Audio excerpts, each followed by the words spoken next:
Enfoque al pie del tiempo con Socorro Díaz.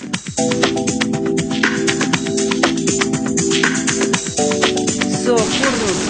Adriana Pérez Cañedo, ¿cómo estás? Bien, contenta de verte como todos los jueves. Muchas gracias. Pues ¿Qué nos yo traes? aquí, al pie del tiempo y en Enfoque Noticias. A ver. Mira, Adriana, de acuerdo con la información publicada ayer por varios medios de comunicación, sobre todo impresos, Reforma, La Jornada y otros, Sí. el Consejo Nacional de Evaluación de la Política de Desarrollo Social, el Coneval, informó que de acuerdo a sus mediciones de 2015, se registraría una leve tendencia a la baja en materia de carencias con que se mide la pobreza en el país.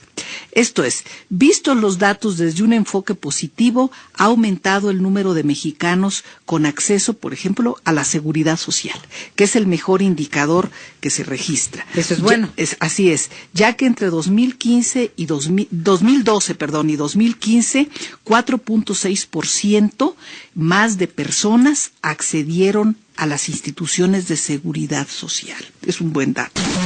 Aunque también, visto desde la otra perspectiva, más de la mitad de los mexicanos todavía carece de seguridad social en nuestro país.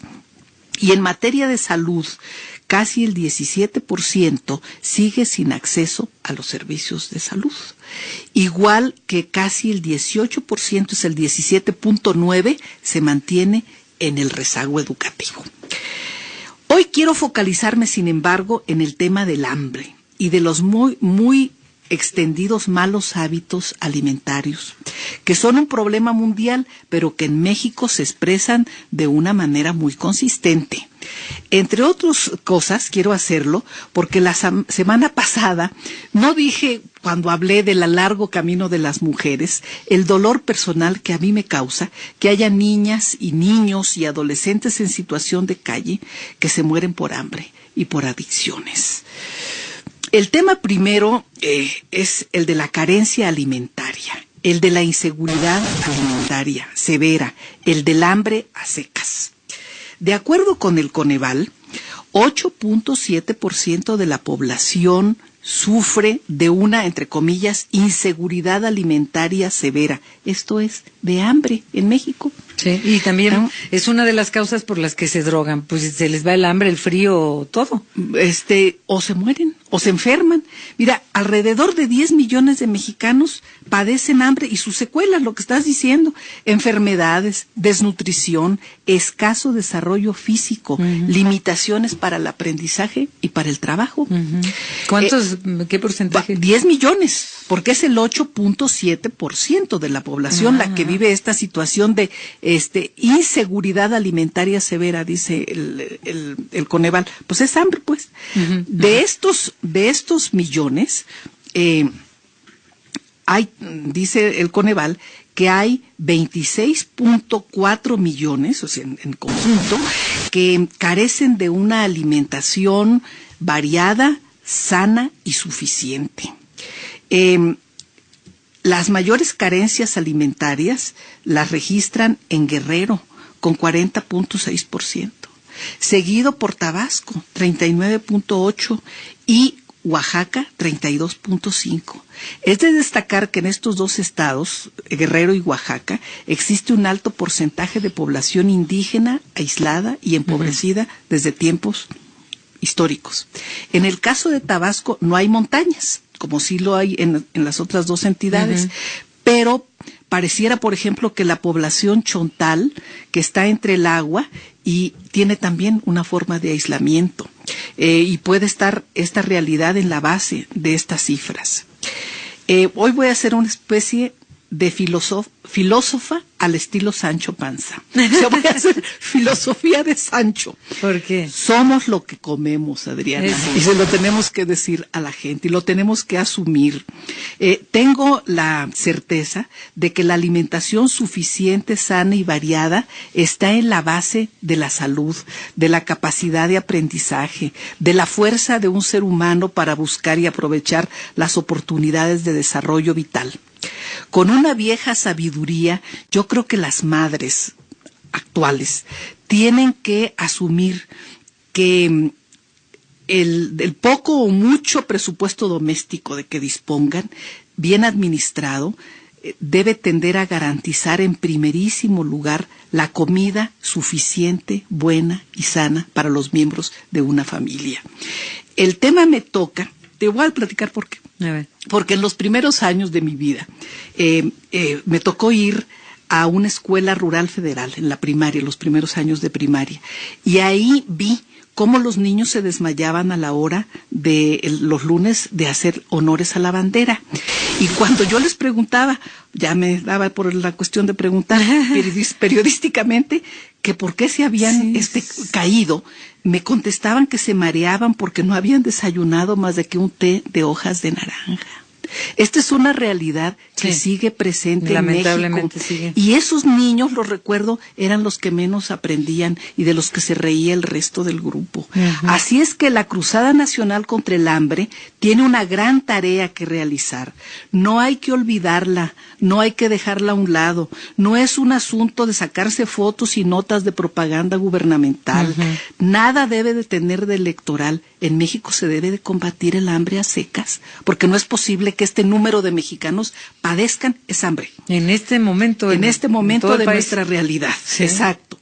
En cuanto a los 26.4 millones de mexicanos que según el Coneval no tienen acceso a una alimentación sana, variada y suficiente, me parece que aquí se hizo una especie de embellecimiento de los adjetivos calificativos. El más importante de todo, porque son indicadores de pobreza, es suficiente.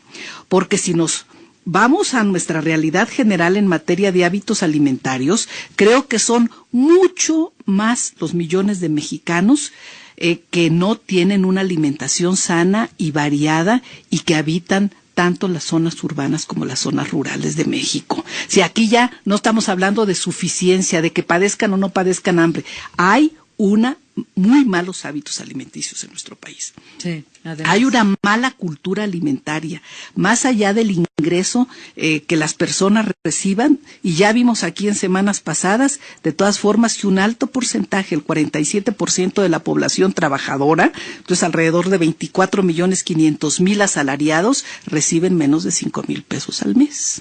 Y tienen esposa, hijos, y hay que mantener, ¿no? También hay malos hábitos de nutrición derivados de la pobreza, de la ignorancia y, lo voy a decir, de una mala publicidad que paga y es transmitida y de la que es motor una industria alimentaria global de comida procesada, industrializada, que tiene en México ventas anuales por $80,000 millones. Pues eso no es mala publicidad, es buena publicidad, lamentablemente. Ojalá fuera mala publicidad. Pues sí, pero porque logra que la gente se convenza de que debe de comer eso. Eso tienes toda la razón. Sí. Este es un dato que dio Abelardo Ávila, experto del Instituto Nacional de Nutrición. Lo de los $80,000 millones de ventas. El consumo de comida chatarra en el país involucra, pues, a más de esos 26.4 millones de personas que reporta el Coneval, sin alimentación sana y variada.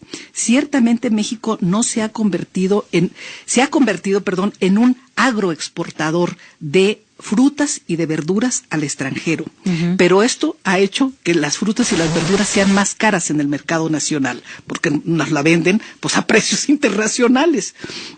Los alimentos chatarra son más baratos. Hay un ambiente social y familiar tolerante, amable y amistoso con su consumo, y esto explica, dicho sea de paso, los índices de enfermedades crónicas y degenerativas como la diabetes, los males cardiovasculares, la obesidad mórbida y los cánceres. Cuando veo a hombres y mujeres trabajadores, muchas veces trabajando en la calle, beber a pico de botella 1,5 litros de refrescos, oscuros y llenos de azúcar, acompañados con donas y panes procesados, pienso, ahí están las personas que próximamente van a ser diagnosticadas por los médicos con diabetes, con ceguera con amputaciones. Ya y no lo saben, ¿verdad? Exactamente. Y pienso que las familias tenemos mucho que hacer para modificar los hábitos alimentarios. Hay que comer las frutas y verduras que se puedan comprar por temporada y recordar, así es, que todavía un vaso de agua es más barato que un refresco embotellado. Hay que recordar. Todavía. Sí. Todavía. Entonces, sin esa pieza clave que es la familia para la educación alimentaria, yo creo que estarán siempre cojos, cortos, todos los programas escolares a favor de una mejor dieta. Entonces, sí, este es un llamado a la vida del hogar, en el sentido de que hay que recordar que la alimentación sana, equilibrada, donde se incluyan frutas y verduras y se haga un poco a un lado la comida procesada, y demás, va a ayudar mucho a la salud de los niños y de los jóvenes y de los adolescentes en nuestro país y va a ayudar mucho a su aprendizaje y a su desarrollo. Claro. Termino pues ser con un país más sano. Por supuesto. Sano, ¿qué más? Y la gente más sana, ¿no? Sí, claro. Porque también lo que se invierte en salud y son miles de millones de pesos que se van del presupuesto al sector salud para atender a millones de personas con diabetes. Cuando me entero, porque son pláticas de gente, que un muchacho de 23 años murió de coma diabético por el consumo excesivo de azúcar, eso me llama poderosamente la atención. ¿Cómo no? O sea, es la seguridad y la calidad de vida de todos nosotros. Sí. Entonces, termino con mi expresión, pues, de Sancho Panza. Ya dije que iba a ser una esa, somos lo que comemos. Sin duda. Entonces, sin duda. Hay que cuidar mucho eso. Sí, Socorro. Qué bueno que pones el dedo en la llaga, sí, pero hay que tomar nota. Pensaba cuando estás diciendo en la escuela que por qué no empezar precisamente por las escuelas con los niños, no sé, invitar a madres de familia que son las que más están en contacto con los niños, también algunos padres, que son las que cocinan, las que ven qué hacen con el presupuesto, a cursos, a talleres de orientación sobre la alimentación.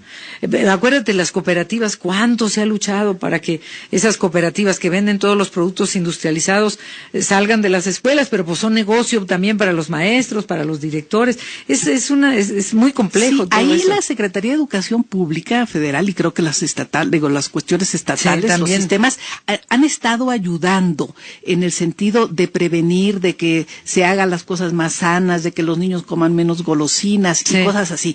Pero si saliendo de la escuela llegan a su casa y digamos la fiesta es en torno a los refrescos embotellados, a los panes dulces porque se les olvidó cocinar, bueno, por lo que sea, porque nos falta una cultura, una orientación nutricional adecuada, pues todo se viene abajo. Entonces, sí me parece importante que se pudieran extender estos programas de educación en materia nutricional, en materia alimentaria, para que las personas responsables de darle de comer a los otros tengan conciencia de lo importante que es comer sano. Sí.